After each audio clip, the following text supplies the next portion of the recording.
திருப்பூரில் ரோட்டரி சங்கத்தின் பெயரில் நடைபெற்ற பாசறை நிகழ்ச்சி சர்ச்சையை கிளப்பியுள்ளது. தன்னார்வலர்களை ஊக்குவிக்கும் நிகழ்வாக அறியப்பட்ட நிலையில் மணமகிழ் மன்றத்தில் மதுவிருந்து, ஆபாச நடன நிகழ்ச்சிகள் நடைபெற்றதாக குற்றச்சாட்டு எழுந்துள்ள நிலையில் வழக்கின் விவரங்கள் குறித்து கேட்ட செய்தியாளருக்கு காவல் ஆய்வாளர் அளித்த பதில் மேலும் பரபரப்பை ஏற்படுத்தியுள்ளது. ஹலோ மேடம், வணக்கம். இங்கே சேரி சத்தியம் டிவி ரிப்போர்ட் பேசுகிறேங்க.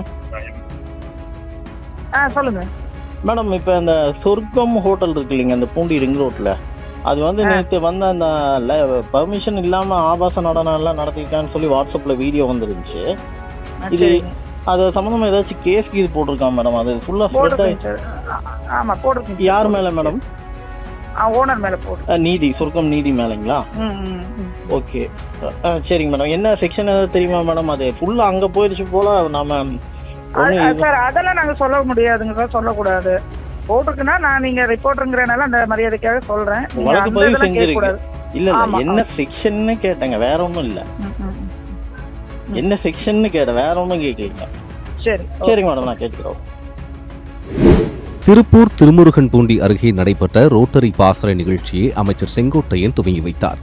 கவிப்பேரரசு வைரமுத்து உள்ளிட்ட பலரும் இதில் கலந்து கொண்டனர். இதனைத் தொடர்ந்து தனியார் மணமகிழ் மன்றத்தில் நடைபெற்ற விழாவில் மதுவிருந்து மற்றும் பெண்களின் நடன நிகழ்ச்சிகள் நடைபெற்றதாக கூறப்படுகிறது. தகவல் அறிந்து போலீசார் சம்பவ இடத்திற்கு சென்று நிகழ்ச்சியை நிறுத்தினர். மணமகிழ் மன்றத்தின் உரிமையாளர் மீது வழக்கு பதிவு செய்யப்பட்டதாக தகவல் வெளியாகியுள்ளது. இந்த நிலையில் என்ன பிரிவுகளின் கீழ் வழக்கு பதிவு செய்யப்பட்டுள்ளது என்பதை சொல்லாமல் ஆய்வாளர் அலட்சியமாக பதிலளித்ததாக கூறப்படுகிறது. இந்த விவகாரத்தில் வழக்கின் விவரங்களையே வெளியிட மறுத்த காவல்துறையின் அணுகுமுறை பல்வேறு கேள்விகளை எழுப்பியுள்ளது.